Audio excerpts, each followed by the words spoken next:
real estate scam right now is taking new dimension. And that is why it's very important to understand some pitfalls and know how to unravel this pitfall, even from the onset of the negotiation and other conversation related to it. So this particular real estate investor saw an Instagram vendor who was advertising a 4-bedroom fully detached duplex inside Lekki Palm City. And on approaching the vendor, they did every due diligence and everything looks good on paper. They claimed to have a governor's consent title, which was presented and was verified. The only thing that saved the woman basically was the fact that she involved a lawyer who wanted to confirm the authenticity of the governor's consent. As they went further into search, they found out that the governor's consent title was not just fake, it was fabricated. To cut the long story short, it was later revealed that the developers that sold the land to this present owner had issues in signing or getting a well-documented governor's consent. Why? Because there was a dispute between the original owners of that land. I don't want to mention the name on camera because of my safety, but if you know the Lekki Palm City very well and you have done your due diligence, you find out that one of the notable biggest royal family in the Lagos Island are the owners. So what the owners did basically was they placed an embargo on the land and the status of that place was suspended. Do you know what this means?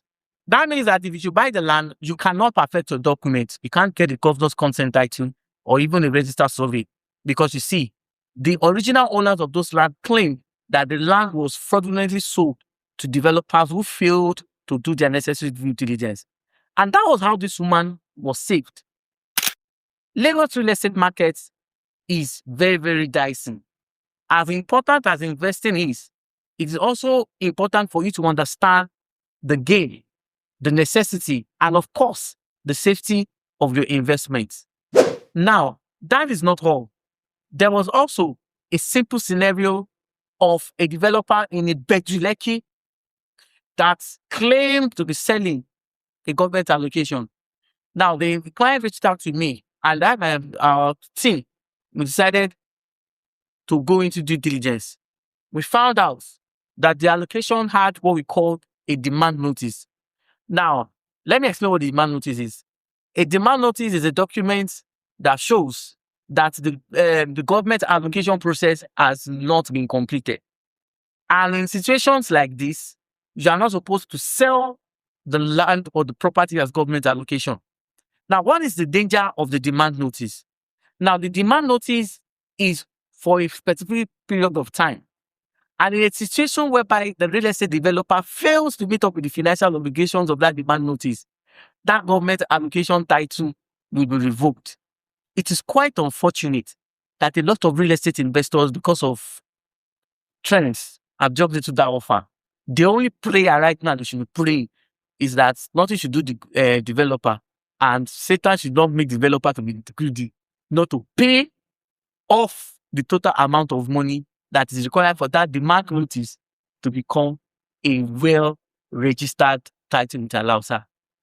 The reason why Lagos real estate industry is very critical is because of the fact that it is quite sad, it is quite unfortunate that there are some players in this industry who don't have conscience.